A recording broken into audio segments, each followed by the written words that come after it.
ഈ താത്താമാരുടെ ഒരു സംശയമാണ്, പുരുഷന് സ്വർഗത്തിലെല്ലാം ലഭിക്കും, സ്ത്രീകൾക്കൊന്നും ലഭിക്കില്ല, സ്ത്രീകൾ ഇസ്ലാമിലെ വിറക് കൊള്ളിയാണ്, നരകത്തിലുള്ളവളാണ് എന്നൊക്കെയാണ് ചിലരുടെ വാദം. അപ്പോൾ ഈ ഹൂറികൾ ഉണ്ട് എന്നാണ് സ്വർഗത്തിൽ ചിലർ പറയുന്നത്. അപ്പോൾ ഇതിനെ പറ്റിയിട്ട് എന്താണ് ഇസ്ലാമും ഖുർആനും പറയുന്നത് എന്നാണ് നമുക്കൊന്ന് നോക്കുന്നത്. ആദ്യം തന്നെ നമ്മൾ ബുഖാരിയിലെ 32-45 ഹദീസാണ് നോക്കുന്നത്. The characteristics of paradise and fact has already been created. Allah Messenger said, the first group of will enter the paradise like a moon. അപ്പോൾ ഇങ്ങനെ പറഞ്ഞു പോയാണ്, ആദ്യത്തെ സ്വർഗത്തിൽ കയറുന്ന വ്യക്തികൾ അവർ ചന്ദ്രനെ പോലെ ആയിരിക്കും. അപ്പോൾ അതിലും ഇങ്ങനെ പറഞ്ഞു വന്നിട്ട് every one of them will have A 2 wife.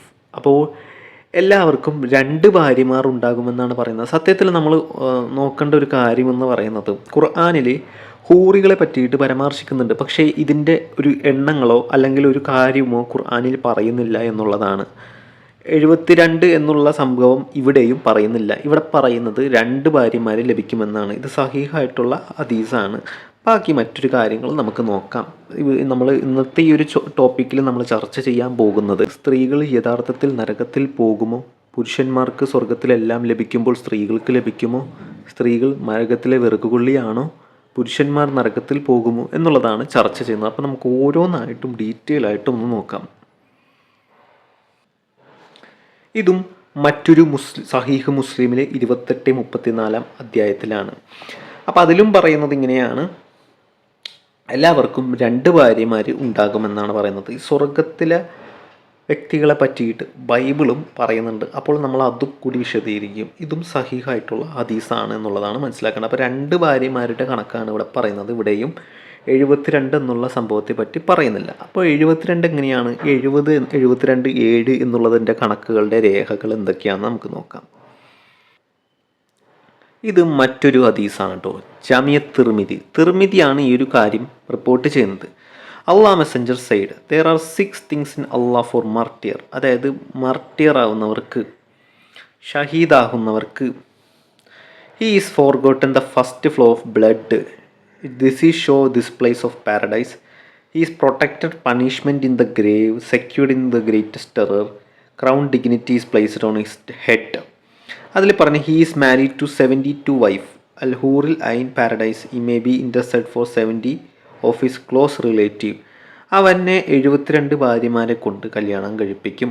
അതിൽ അവർക്ക് ഇൻട്രസ്റ്റഡ് ഫോർ 72 ഫാമിലികൾ ക്ലോസ് റിലേറ്റീവ് ആയിട്ടുണ്ടാകും. ഇവിടെയും 72-ൻ്റെ കണക്ക് പറയുന്നുണ്ട്. 70ഉം 72ൻ്റെ കണക്ക് പറയുന്നത്. അതിനുശേഷം അവിടെ നോക്കാം, അബു ഈസയാണ് പറയുന്നത്, ഈ ഹദീസ് ഹസൻ. ഹദീസിനെ 3 തരത്തിലായിട്ട് ചെയ്തിട്ടുണ്ട്. ഒന്ന് സഹീഹ്, ഒന്ന് ഹസൻ, ഒന്ന് ഡൈഫ്, മഹ്റൂമായിട്ടുണ്ട്. അപ്പോൾ ഇതിൽ പറയുന്നതാണ്, അബു ഈസ പറയുകയാണ്, ഹദീത്ത് ഈസ് ഹസൻ. ഈ ഹദീസ് ഹസനാണ്, അതായത് ഗുഡ്, ഓക്കെ, ആവറേജ്, ഓക്കെ, ആ ഒരു ലെവലിൽ വരുന്നതാണ്. അപ്പോൾ ഇതിനെ പറ്റിയിട്ട് ഇതേ സംഭവമായിട്ടുള്ള വേറൊരു ഹദീസ് നമുക്കൊന്ന് നോക്കാം. ഇത് Sunan Ibnu മാജയിലുള്ളതാണ്. There is no whom Allah admit badly, but Allah will marry him to 72 wife, 2 from his houris and 70 from his inheritance people of hell. അള്ളാഹു 72 ആൾക്കാരെ കൊണ്ട് അവന് വിവാഹം ചെയ്യിപ്പിക്കും, 2 ഹൂറികളിൽ നിന്നും 70 നരകത്തിൽ നിന്നും. All them desirable front passages, and he will have a male member that never became flaccid. ഇത് ദൈഫായിട്ടുള്ളൊരു ഹദീസാണ് എന്നുള്ളതാണ് നമ്മൾ മനസ്സിലാക്കേണ്ട കാര്യം. ഈ 72 എന്നുള്ള കണക്ക് നമുക്ക് ആദ്യം നോക്കാം. ഇത് അറബി ഭാഷയിലൊരു ശൈലിയാണ്, അതായത് അബൻഡൻസ്, ധാരാളം എന്ന് സൂചിപ്പിക്കുവാൻ വേണ്ടിയാണ്. ഖുർആനിലെ സൂറത്ത് തൗബയിൽ ഇപ്രകാരം ഒരു ഉദാഹരണം നമുക്ക് കാണാം. കപട വിശ്വാസികൾക്ക് വേണ്ടി പ്രവാചകൻ എത്ര പ്രാർത്ഥിച്ചാലും അള്ളാഹു പൊറുക്കില്ലെന്ന് പറയുന്നിടത്ത് നീ അവർക്ക് വേണ്ടി 70 വട്ടം പാപമോചനം തേടിയാലും അള്ളാഹു അവർക്ക് പുറത്തു കൊടുക്കില്ല എന്ന് കാണാം. അപ്പോൾ തഫ്സീർ പറയുന്നത്, ഇവിടെ 70 തവണ കഴിഞ്ഞ് 71ാമത് ചെയ്താൽ പൊറുക്കും എന്നല്ല അർത്ഥം, മറിച്ച് എത്ര തവണ പരിധിയില്ലാതെ ചെയ്താലും എന്ന അർത്ഥത്തിലാണ് 70 എന്നുള്ള സംഖ്യ ഉപയോഗിച്ചിരിക്കുന്നത്. ഇനി നമുക്ക് കൂടുതലായിട്ട് 70 എന്നുള്ള അല്ലെങ്കിൽ 7, 72 എന്നുള്ള കണക്കുകളെ പറ്റി ഒന്ന് നോക്കാം. ഇത് അറബിയിലെ ഒരു ശൈലിയാണ് ഈ പറയുന്നത്, അതായത് അബണ്ടൻസ് ഒരുപാട് ഉണ്ടാകുമെന്നാണ് സൂചിപ്പിക്കുന്നത്, അല്ലാതെ അത്രയും ഉണ്ടാകുമെന്നല്ല പറയുന്നത്. ഇതേ സംഭവം തന്നെ പറയുന്നുണ്ട്, 7 ആകാശങ്ങളെ തട്ടുകളായി, അതുപോലെ തന്നെ ഖുർആനിലുള്ള ലുഖ്മാനിൽ പറയുന്നത് പോലെ 7 കടലുകൾ കൂടി. ഇവിടെയും 7 എന്നുള്ള കണക്ക് മനുഷ്യൻ്റെ ഉള്ളതല്ല പറയുന്നത്. 7 എന്ന് പറയുന്നത് കഴിയുന്നതിലപ്പുറം, ചിന്തിക്കാൻ കഴിയുന്നതിലപ്പുറം എന്നുള്ള ഒരു വാക്യമാണ് അവിടെ 7 എന്ന് കൊടുത്തിരിക്കുന്നത്. ഇതിനെപ്പറ്റി മനസ്സിലാക്കാനായിട്ട് നമുക്ക് ലീസാനുൽ അറബ് ഇബ്നു മൻസൂറിൻ്റെ ഇത് നോക്കാം. അറബി ഭാഷയിലെ ഏറ്റവും വലിയ നിഘണ്ടുവായ ഇതിൽ സബ എന്ന പദത്തിൻ്റെ വിശദീകരണത്തിൽ ഇപ്രകാരം കാണാം. അതിൻ്റെ റെഫറൻസ് ഒക്കെ ഞാൻ കൊടുത്തിട്ടുണ്ട്. അറബികൾ 7, 70, 700 എന്നീ സംഖ്യകൾ ഉപയോഗിക്കുന്നത് ഒരു കാര്യത്തിൻ്റെ ആധിക്യം, അതായത് മൾട്ടിപ്ലിസിറ്റി സൂചിപ്പിക്കാനാണ്, അല്ലാതെ കൃത്യമായ സംഖ്യയെ മാത്രം ഉദ്ദേശിച്ചതല്ല എന്നുള്ളതാണ് നമ്മൾ മനസ്സിലാക്കുന്നത്. നമ്മൾ നേരത്തെ പറഞ്ഞതുപോലെ അബണ്ടൻസ് ഒരുപാടുണ്ടാകുമെന്നാണ്, അല്ലാതെ ഇത്രയും കൃത്യമായിട്ടുള്ള ഒരു സംഖ്യയല്ല എന്നുള്ളതാണ് നമ്മൾ പറയേണ്ടത്. ഫതഹുൽ ബാരിയിലും ഇബ്നു ഹജറിൻ്റെ അഹ്സനിലും ഇത് തന്നെയാണ് പറയുന്നത്. 70 എന്ന സംഖ്യയെ കുറിച്ചിട്ട് അത് കൊണ്ടുവന്നത് സംഖ്യയെ പരിമിതപ്പെടുത്താനല്ല, മറിച്ച് അത് അധികരിപ്പിക്കുക എന്നുള്ള ഉദ്ദേശത്തിലാണ് ഇവിടെ കൊണ്ടുവരുന്നത്. അപ്പോൾ ഈ ഒരു കാര്യം നമ്മളിപ്പോൾ മനസ്സിലായെന്ന് വിചാരിക്കുന്നത്. 77 എന്നുള്ള സംഖ്യയുടെ അറബി ഭാഷ ശൈലിയിലുള്ള ഒരു കാര്യത്തെ പറ്റിയിട്ട് നമ്മൾ മനസ്സിലായെന്ന് ഞാൻ വിശ്വസിക്കുന്നു. ഇനി നമുക്ക് അതിനെപ്പറ്റി കൂടുതൽ റെഫറൻസ് കൂടി നോക്കാം. തഫ്സീറുൽ ഖുർത്തുബി സൂറത്ത് തൗബയിലെ ഈ ഒരു വചനത്തിൽ പറയുന്നുണ്ട്, അതായത് റെഫറൻസ് കിട്ടിയിട്ടുണ്ട്. 71 തവണ പൊറുക്കലിനെ തേടി അള്ളാഹു പൊറുക്കുമെന്നുള്ള അർത്ഥമല്ല, എത്ര തവണ തേടിയാലും. അറബികൾ തങ്ങളുടെ സംസാരത്തിൽ ബാഹുല്യം സൂചിപ്പിക്കാൻ 70 എന്ന സംഖ്യ ഉപയോഗിക്കാറുണ്ട്. അതാണ് 70 എന്ന ഹൂറികൾ എന്നൊക്കെ പറയുന്നത്. അപ്പോൾ ചില മണ്ടന്മാരൊക്കെ വിചാരിക്കുന്നത് ഒരാൾക്കിപ്പോൾ 70 എണ്ണം കിട്ടുമല്ലോ, അപ്പോൾ എന്തോരം അവൻ ചെയ്യണം എന്നുള്ളതാണ് ചിലരുടെയൊക്കെ ഒരു ചോദ്യം ഒന്ന് കേട്ട് കഴിഞ്ഞാൽ. അപ്പോൾ 70 എണ്ണം കിട്ടിക്കഴിഞ്ഞാൽ അവനെങ്ങനെ മാനേജ് ചെയ്യും? അവിടെ 70 എന്നല്ല ഉദ്ദേശിക്കുന്ന 2 എണ്ണമാണ്, എന്നാൽ അവിടെ കൃത്യമായിട്ടൊരു കണക്കുകളില്ല എന്നുള്ളതാണ് പറയേണ്ടത്. അപ്പോൾ ചിലവർക്കൊക്കെ അയ്യോ അപ്പോൾ എനിക്ക് ഒരുപാട് ഊറികൾ കിട്ടും. നമുക്കതിനെ പറ്റിയിട്ടൊക്കെ ഒന്ന് ചർച്ച ചെയ്യാം. മറ്റൊരു ഹദീസാണ്, സ്വർഗത്തിലെ ഏറ്റവും താഴ്ന്ന പദവിക്കാരന് 80,000 ഹൂറികൾ ഉണ്ടാകുന്നുള്ളത്. അപ്പോൾ ചില ദുർബലമായിട്ടുള്ളൊരു റിപ്പോർട്ടിലെ കണക്കാണ്, അതായത് സുനൻ തിർമിദിയുടെ 2562 പറയുന്ന പോലെ സ്വർഗത്തിലെ ഏറ്റവും താഴ്ന്ന പദവിയുള്ള ആൾക്കാർക്ക് 80,000 ഭാര്യമാരും 72 ഭാര്യമാരും 80,000 സേവകരും ഉണ്ടാകുമെന്ന് ഹദീസിൽ പറയുന്നു. എന്നാൽ ഇത് ഹദീസ് ദൈഫാണ് എന്നുള്ളതാണ് നമ്മൾ മനസ്സിലാക്കുന്നത്. പല പണ്ഡിതന്മാരും ഇതിനെ പറ്റിയിട്ട് പറയുന്നുണ്ട്. നമ്മളപ്പോൾ നേരത്തെ പറഞ്ഞതുപോലെ 70 എന്നുള്ള സംഭവത്തെ പറ്റിയിട്ട് പണ്ഡിതന്മാർ അതിൻ്റെ ആധികാരിക ഒരു ഹദീസ് നമ്മൾ എടുക്കുമ്പോൾ അതിൻ്റെ ആധികാരിക ചെയിൻ ഓഫ് നരേഷനെ പറ്റിയിട്ട് വളരെ ഡീറ്റെയിൽ ആയിട്ട് പഠിച്ചിരിക്കണം. അപ്പോൾ ആ ചെയിൻ ഓഫ് നരേഷനെ പറ്റിയിട്ട് പണ്ഡിതന്മാർ പറയുന്നത് എന്താണെന്നുള്ളത് നമുക്കൊന്ന് നോക്കാം. നമ്മൾ പറയുന്നത് പോലെ ഇബ്നു മാജയിലെ 43-37 റിപ്പോർട്ടും പണ്ഡിതന്മാരും. ഇബ്നു മാജയിലെ റിപ്പോർട്ടിൽ 43-37 പറയുന്നത് 72 ഭാര്യമാരിൽ 2 പേർ ഹൂറികളും 70 പേർ നരകവാസികളിൽ നിന്ന് മരിച്ച നരകത്തിൽ പോയേണ്ടവർക്ക് പകരമായി. നമ്മളത് നേരത്തെ അതിൽ കണ്ടതാണ്, ദൈഫാണ് എന്നുള്ളത് കണ്ടതാണ്. അപ്പോൾ അതിനെപ്പറ്റി കൂടുതലായിട്ട് പറയുന്നു, അല്ലെങ്കിൽ നാളെ പലരും എടുത്തുകൊണ്ട് വന്നിട്ട് അങ്ങനെ പറയുന്നുണ്ട് ഇങ്ങനെ പറയുന്നുണ്ടെന്ന് പറയും. അപ്പോൾ അൽ ബുസരി അദ്ദേഹത്തിൻ്റെ മിസ്ബാഹുൽ സജ എന്ന ഗ്രന്ഥത്തിലാണ് ഈ ഹദീസിൻ്റെ പരമ്പരയിൽ ഖാലിദ് ബിൻ യാസിദ് എന്ന വ്യക്തി ഉള്ളതിനാൽ ഇത് ദുർബലമാണ് എന്നും ഉൾപ്പെടുത്തിയിട്ടുണ്ട്. അതുപോലെ തന്നെ ഇമാം അൽ അൽബാനി നമ്മുടെ ഹദീസുകളിലെ ബുഖാരിയിലെ തന്നെ ഏറ്റവും മികച്ച ഒരു മോഡേൺ ഹദീസ് ഒരു റിവ്യൂവറാണ്. അദ്ദേഹത്തിൻ്റെ പുസ്തകത്തിലും 70 പേരുടെ വേർതിരിച്ചുപാധിയും മുൻകാര്യം ദുർബലമായതെന്നാണ് വിശേഷിപ്പിച്ചിട്ടുള്ളത്. അപ്പോൾ നമ്മൾ ഈ ഒരു സംഭവം തെറ്റാണ് എന്നുള്ളതാണ് നമ്മൾ മനസ്സിലാക്കേണ്ടത്. തെറ്റായിട്ടുണ്ടെന്ന് നമ്മൾ കരുതേണ്ടതാണ്. അല്ലെങ്കിൽ നാളെ ആളുകൾ എടുത്തുകൊണ്ട് വന്നിട്ടോ സ്വർഗത്തിൽ 70 ആൾക്കാരെ കിട്ടും, 2 പേര് ഹൂറിമാരായിരിക്കും, 70 നരകത്തിലുള്ള പെണ്ണുങ്ങളെല്ലാം സ്വർഗത്തിലിടും എന്ന് പറഞ്ഞു കഴിഞ്ഞാൽ ആ റിപ്പോർട്ട് തെറ്റാണ് എന്നുള്ളതാണ് നമ്മൾ മനസ്സിലാക്കേണ്ടത്. നമ്മൾ തിർമിദിയിലെ ആ ഹദീസ് കണ്ടതാണല്ലേ. അപ്പോൾ 72 ആളുകൾക്ക് 70 രക്തസാക്ഷികൾക്ക് 72 ഹൂറികൾ കിട്ടും. അപ്പോൾ 72 ആൾക്കാരെല്ലാം കിട്ടുമെന്ന് പറയുന്നതിനപ്പുറം പരിധിയില്ലാത്തൊരു കണക്കിനെയാണ് സൂചിപ്പിക്കുന്നത് എന്നുള്ളതാണ് നമ്മൾ മനസ്സിലാക്കേണ്ടത്. പൂർണ്ണമായും തെറ്റെന്ന് പറയുന്നവരേക്കാൾ അതിൽ സംഖ്യകളെയും ഹദീസിൻ്റെ പരമ്പരയും, ഞാൻ നേരത്തെ പറഞ്ഞ പോലെ ഹദീസ് വരുന്നത് ഓരോ നിവേദകരിലൂടെയാണ്, സമീപിച്ച പണ്ഡിതന്മാരും ഉണ്ട് എന്നുള്ളതാണ് നമ്മൾ മനസ്സിലാക്കുന്നത്. അതിലൊന്ന് അബൂ ഹത്തീം അൽ റാസിയാണ്. ഹദീസ് നിപുണ്യകനായ ഇദ്ദേഹം ഹദീസിൻ്റെ പരമ്പരയിൽ ഇസ്നാദ് പ്രശ്നങ്ങളുണ്ടെന്ന് നിരീക്ഷിച്ചിട്ടുണ്ട്. ഇതിലെ നിവേദകനായിട്ടുള്ള ഖാലിദ് ബിൻ മആൻ ഈ സംഭവം നേരിട്ട് കേട്ടതല്ല, മറിച്ച് എനിക്ക് മുറിഞ്ഞ പരമ്പര എന്ന സൂചന അദ്ദേഹം നൽകുന്നു. അപ്പോൾ ഇത് റെഫറൻസ് ഒക്കെ ഞാൻ കൊടുത്തിട്ടുണ്ട്, നിങ്ങൾക്ക് പോയിട്ട് റെഫറൻസ് നോക്കാവുന്നതാണ്. ഈ ഒരു റെഫറൻസൊക്കെ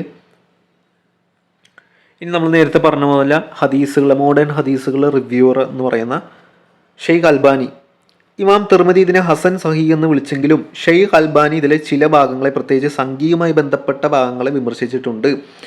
ഇതിനെ മറ്റൊരു രൂപമായ സാധാരണക്കാർക്ക് 72 എന്നതിനെ അദ്ദേഹം മുൻകൂർ അങ്ങേയറ്റം ദുർബലമായതെന്ന് വിളിച്ചു. രക്തസാക്ഷികളുടെ കാര്യത്തിൽ അദ്ദേഹം ഇതിനെ ഹസൻ എന്ന് അംഗീകരിച്ചിട്ടുണ്ടെങ്കിലും ഇബ്നു മാജയിലെ 43-37 എന്ന കണക്കിന് അദ്ദേഹം 72 എന്ന കണക്കിനെ അദ്ദേഹം തള്ളിക്കളയുന്നു. അപ്പോൾ 72 ഉള്ള എന്നുള്ള കണക്കും തെറ്റാണ് എന്ന് പറയുന്ന പണ്ഡിതന്മാരുണ്ട് എന്നുള്ളതാണ് നമ്മൾ മനസ്സിലാക്കേണ്ടത്. ഇതിനെ പറ്റിയിട്ട് ഇബ്നു തൈമിയും പറയുന്നുണ്ട്. സ്വർഗത്തിലെ സംഖ്യകളെക്കുറിച്ചുള്ള പല റിപ്പോർട്ടുകളും കൃത്യമല്ലെന്ന് അദ്ദേഹം നിരീക്ഷിച്ചിട്ടുണ്ട്. പല ഹദീസുകളുടെയും സംഖ്യകൾ കൂടി വരുന്നത് നിവേദകരുടെ അശ്രദ്ധ കൊണ്ടാകാം എന്ന് അദ്ദേഹം സൂചിപ്പിക്കുന്നു.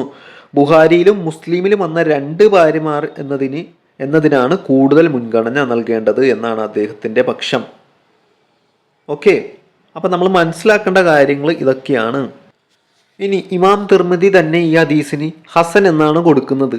അതായത് ഹരീബ് എന്ന അദ്ദേഹം ചേർക്കുന്നത് ഈ ഹദീസ് ഒരു പ്രത്യേക വഴിയിലൂടെ സിംഗിൾ ചെയിൻ മാത്രമാണ് റിപ്പോർട്ട് ചെയ്യപ്പെട്ടതെന്ന് സൂചിപ്പിക്കാനാണ്. ഹദീസ് ശാസ്ത്രത്തിൽ ഒന്നിലധികം വഴികളിലൂടെ വരാത്ത ഹദീസുകൾ നിവേദകന്റെ ഭാഗത്ത് നിന്ന് പിശകുകൾ സംഭവിക്കാൻ സാധ്യതയുണ്ടെന്ന് പണ്ഡിതന്മാർ ഇതിനെ വിശേഷിപ്പിക്കുന്നു. അപ്പോൾ ആ ഒരു കാര്യം നമ്മൾ മനസ്സിലാക്കേണ്ടതാണ്. ഇത് തിർമിദിയുടെ നിരീക്ഷണം തന്നെയാണ്, സ്വന്തം നിരീക്ഷണം തന്നെയാണ് ഇവിടെ പറയുന്നത്.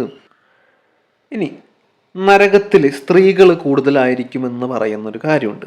അപ്പോൾ ഈ സ്ത്രീകൾ പറയും ഞങ്ങളൊക്കെ നരകത്തിലെ വിറക് കൊള്ളിയാണ്, ഞങ്ങളൊക്കെ മതം വിട്ട നരകത്തിലാണ് എന്നൊക്കെ പറയുന്ന ചില ആൾക്കാരുണ്ട്. അപ്പോൾ അവരോട് പറയുന്നതാണ്. അപ്പോൾ അതിൻ്റെ ഒരു കാര്യം നമുക്കൊന്ന് നോക്കാം. നരകത്തിൽ സ്ത്രീകൾ കൂടുതലായിരിക്കുമെന്ന് പറഞ്ഞ സാഹചര്യം. പ്രവാചകൻ സല്ലല്ലാഹു അലൈഹി വസല്ലം ഒരു ദിവസം പെരുന്നാൾ ദിവസം സ്ത്രീകളുടെ അടുക്കൽ വരികയും അവരോട് ദാനധർമ്മങ്ങൾ ചെയ്യാൻ ആവശ്യപ്പെടുകയും ചെയ്തു. പ്രവാചകൻ പറഞ്ഞത്, സ്ത്രീ സമൂഹമേ നിങ്ങൾ ദാനം ചെയ്യുക, കാരണം നരകവാസികളെ അധികവും നിങ്ങളാണെന്ന് ഞാൻ കണ്ടു. സ്ത്രീകളുടെ ചോദ്യം, അള്ളാഹുവിൻ്റെ പ്രവാചകനെ അതെന്തുകൊണ്ട്? നിങ്ങൾ ശാപവാക്കുകൾ അധികമായി ഉപയോഗിക്കുന്നു, ഭർത്താവിനോട് നന്ദി കാണിക്കുന്നു. അപ്പോൾ ഏതൊക്കെ സ്ത്രീകളാണ് നരകത്തിൽ പോകുന്നു എന്നുള്ളത് വളരെ കൃത്യമായിട്ട് അവിടെ പറയുന്നുണ്ട്. ഇനി സ്വർഗത്തിലും ഏറ്റവും കൂടുതൽ സ്ത്രീകളാണ് ഉള്ളത് എന്ന് പറയുന്നുണ്ട്. നമുക്കതൊന്ന് നോക്കാം. ഇനി ഇബ്നു സീറിൻ്റെ ഒരു നിരീക്ഷണം നമുക്ക് നോക്കാം. സ്വർഗത്തിൽ സ്ത്രീകളാണോ പുരുഷന്മാരാണോ കൂടുതൽ എന്ന ചർച്ച നടന്നപ്പോൾ ത്വാബി ഈ പണ്ഡിതനായ മുഹമ്മദ് ബിൻ സിറിൻ നൽകിയ മറുപടിയും അദ്ദേഹത്തിന് അധികാരമായ ഹദീസും ഇപ്രകാരമാണ്. അബൂ ഹുറൈറ പറഞ്ഞു, ഓ അബുൽ ഖാസിം, ഇപ്രകാരം പറയുന്നത് ഞാൻ കേട്ടു. സ്വർഗത്തിൽ പ്രവേശിക്കുന്ന ആദ്യ സംഘം പൗർണമി രാത്രിയിലെ ചന്ദ്രനെ പോലെയായിരിക്കും.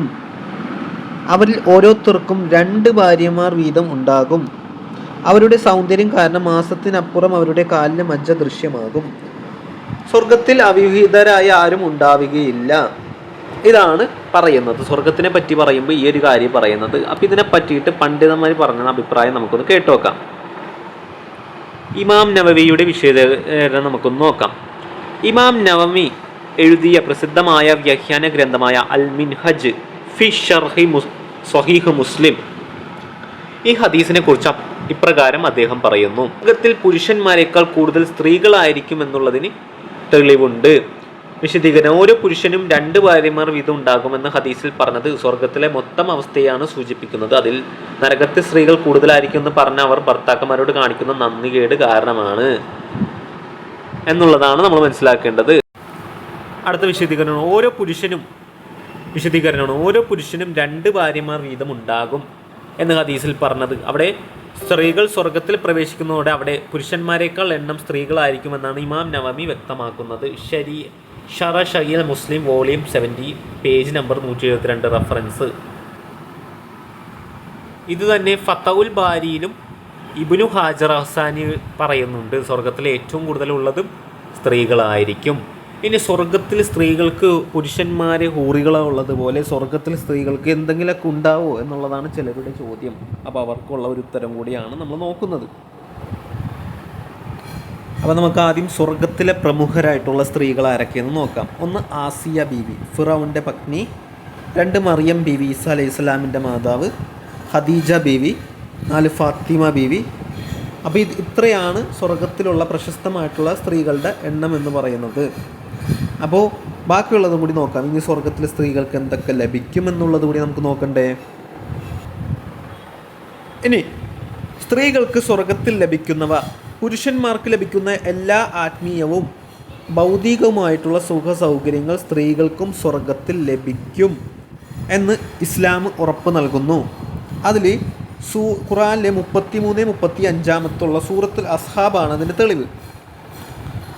ആരാധനകളിലും സൽക്കർമ്മങ്ങളിലും പുരുഷന്മാർക്ക് ലഭിക്കുന്ന അതേ പ്രതിഫലം സ്ത്രീകൾക്കും ലഭിക്കും എന്നുള്ളതാണ് ഖുർആൻ പറയുന്ന മറ്റൊരു കാര്യം എന്ന് പറയുന്നത്. ഇനി മറ്റൊരു തെളിവെന്ന് വെച്ചാൽ സ്വർഗത്തിൽ ഒരാൾക്ക് എന്താണോ ആഗ്രഹം അതവിടെ ലഭ്യമായിരിക്കും. ഇതിൽ സ്ത്രീകൾ ആഗ്രഹിക്കുന്ന എല്ലാ അലങ്കാരവും സൗകര്യങ്ങളും ഉൾപ്പെടുന്നു. ഖുർആൻ്റെ 41-31 അധ്യായത്തിലാണ് പറയുന്നത്. അപ്പോൾ പുരുഷന്മാർക്ക് മാത്രമല്ല സ്ത്രീകൾക്കും ലഭിക്കുമെന്നുള്ളതാണ് പറയേണ്ടത്. ഇനി ദുനിയാവിൽ സ്ത്രീകൾ സ്വർഗത്തിൽ ഹൂറികളേക്കാൾ മനോഹരികളായിരിക്കും. അവരുടെ ആരാധനകൾ കാരണം അവർക്ക് പ്രത്യേകമായൊരു പ്രഭയും സ്ഥാനവും അവിടെ ലഭിക്കുമെന്ന് തഫ്സീർ അൽ ഖുർത്തുബി സൂറത്തുൽ വാഖിയയുടെ വിശദീകരണത്തിലും നമ്മളോട് പറയുന്നുണ്ട്. അപ്പോൾ സ്ത്രീകൾക്കും സ്വർഗത്തിൽ ലഭിക്കുന്ന കാര്യങ്ങളെ പറ്റിയിട്ടും പറയുന്നുണ്ട്.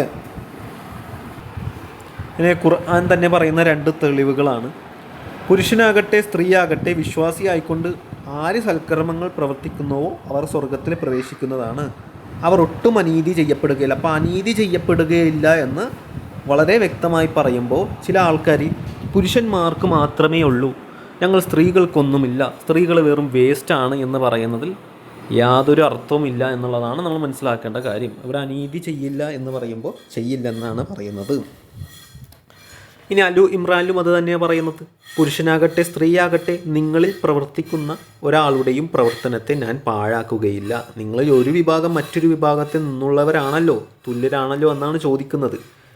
അതായത് സ്ത്രീകൾ പറയുന്ന പോലെ ഞങ്ങൾ നന്മകൾ ചെയ്ത് പുരുഷന്മാർക്ക് മാത്രം സ്വർഗം ഇതെന്താണ് എന്നുള്ളതല്ല.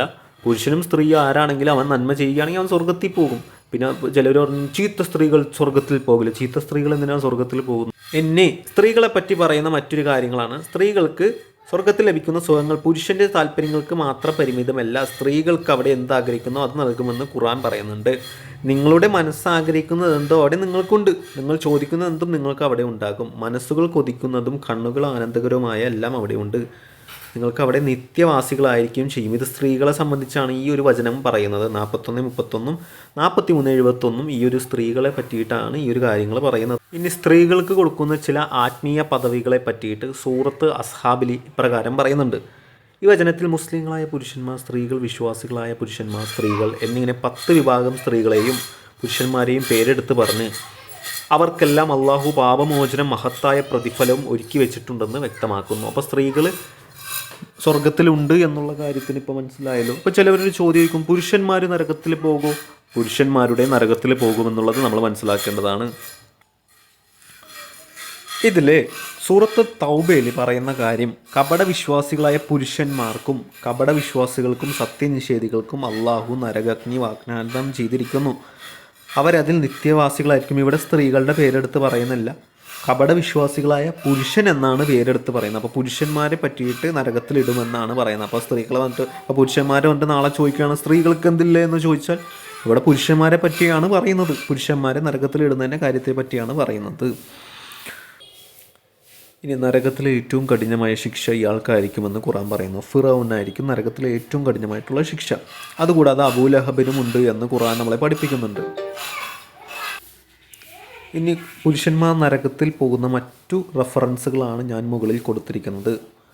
വസ്ത്രം നിര്യാണിക്ക് താഴെ ഇടുന്നവരെല്ലാം നരകത്തിൽ പോകും. ഇതെല്ലാം പുരുഷന്മാർക്ക് ബാധകമായിട്ടുള്ള, അപ്പോൾ പുരുഷന്മാരും സ്ത്രീകളും ഒരുപോലെ സ്വർഗത്തിലും നരകത്തിലും ഉണ്ടാകുമെന്നുള്ളതാണ് നമ്മൾ മനസ്സിലാക്കേണ്ടത്.